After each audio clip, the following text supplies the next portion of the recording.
You walk into a room, flip a switch, and light fills every corner instantly. You never think about it. You never have to.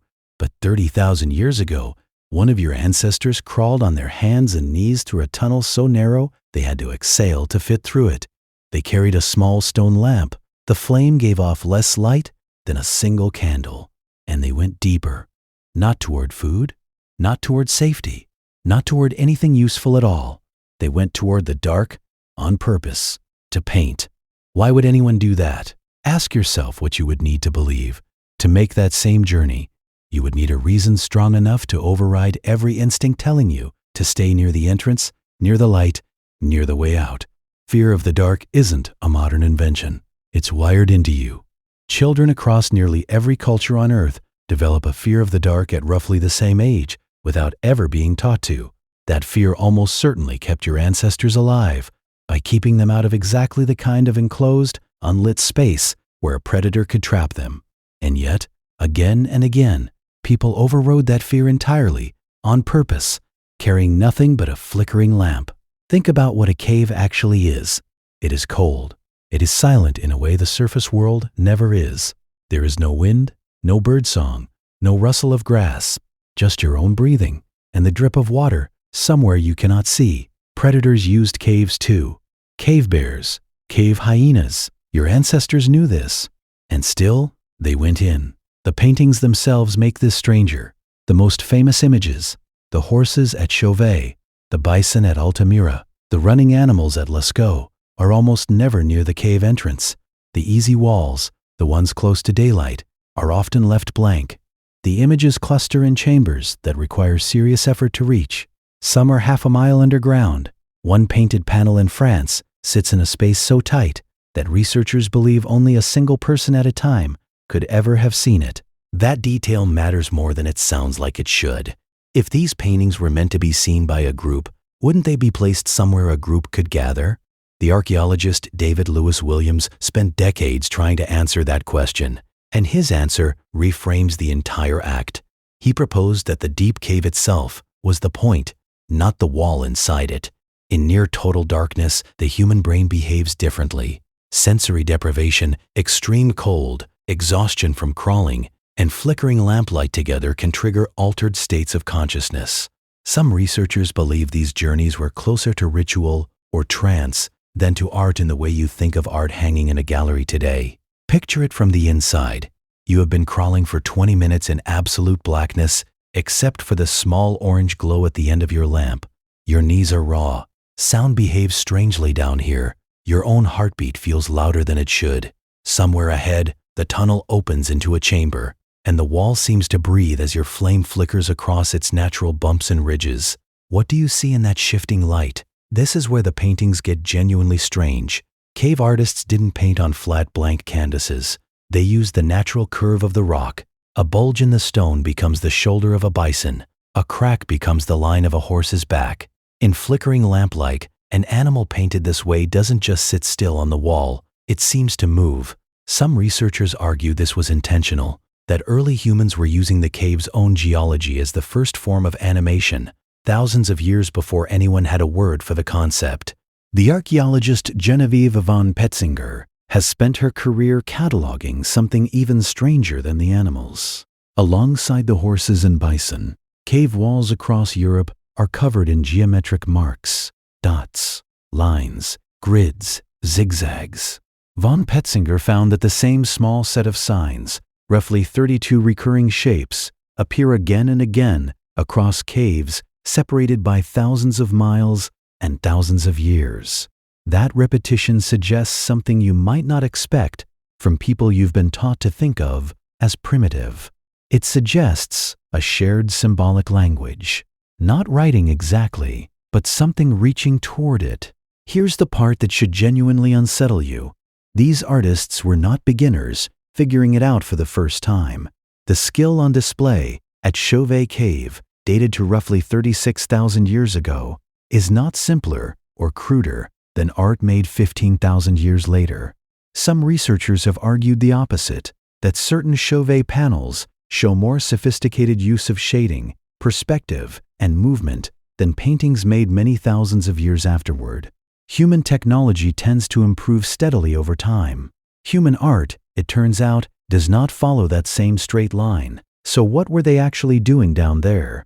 One theory, and it's one of the more debated ones, comes from research into shamanic practice among certain hunter-gatherer societies.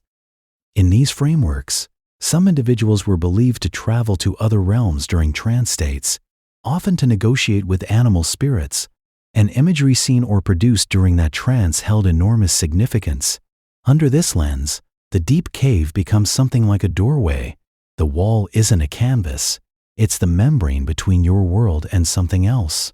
You don't have to believe in spirit worlds to feel the pull of that idea, and you don't need to fully accept the shamanic framework to see why the theory took hold. What matters is the pattern. Across continents, across cultures with no possible contact with each other, humans independently arrived at the same practice. Withdraw from the world, sit in darkness, and treat whatever emerges from your own mind as meaningful. That pattern shows up in religious traditions built thousands of years apart, from desert hermits to mountain ascetics. It's tempting to assume this is a coincidence. It's more likely that it's a description of how the human brain actually works when you take almost everything away from it. Consider what psychologists now understand about sensory deprivation.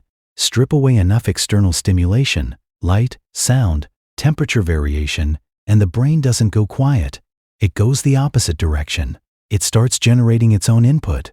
Hallucination researchers have documented that total darkness combined with silence and physical exhaustion reliably produces visual and auditory experiences the person swears feel completely real. Your ancestor crawling through that tunnel wasn't just uncomfortable. They may have been altering their own consciousness through the environment itself, with nothing but distance, darkness, and exhaustion as the tool.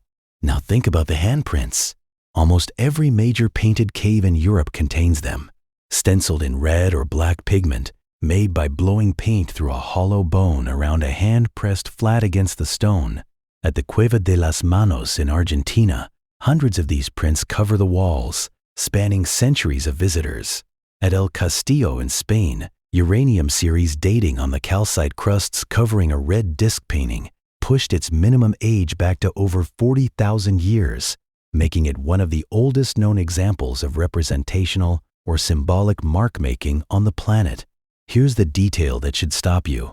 Analysis of the hand sizes at several of these sites suggests a significant proportion belong to women and adolescents, not exclusively the adult male hunters you've probably pictured your whole life when you imagine cave art.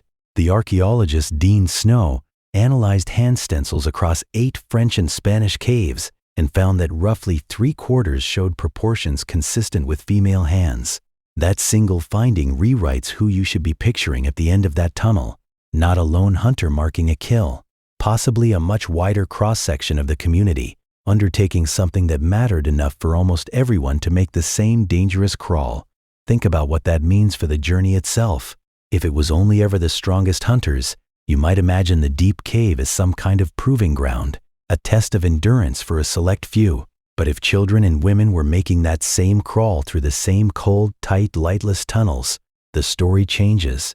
This wasn't a right reserved for the physically toughest members of the group. It was something the community as a whole seems to have valued enough to risk everyone on it, not just the people who could most easily afford the risk. Why leave a handprint at all? Of every possible mark a person could make in soft rock or wet pigment, why choose the outline of your own hand? There's something almost unbearably direct about it. A painted horse tells you what someone saw. A handprint tells you someone was there. It is, in the most literal sense possible, proof of presence.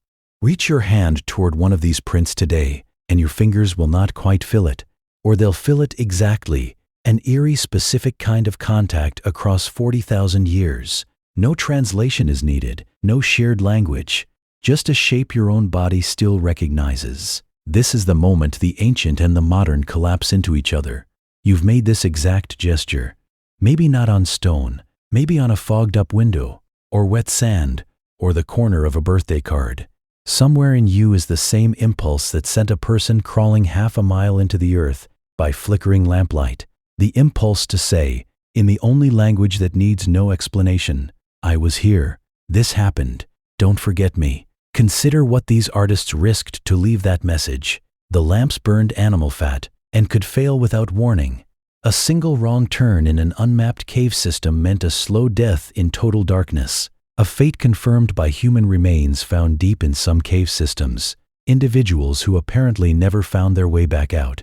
And still, generation after generation, people made the same crawl to add one more painted animal, one more grid of dots, one more handprint to a wall already covered in them. Maybe the reason isn't as distant from you as it first seems. You live in a world with permanent electric light, with cameras in your pocket, with 100 easy ways to record that you existed. And yet, you still carve initials into wood. You still write your name somewhere you shouldn't.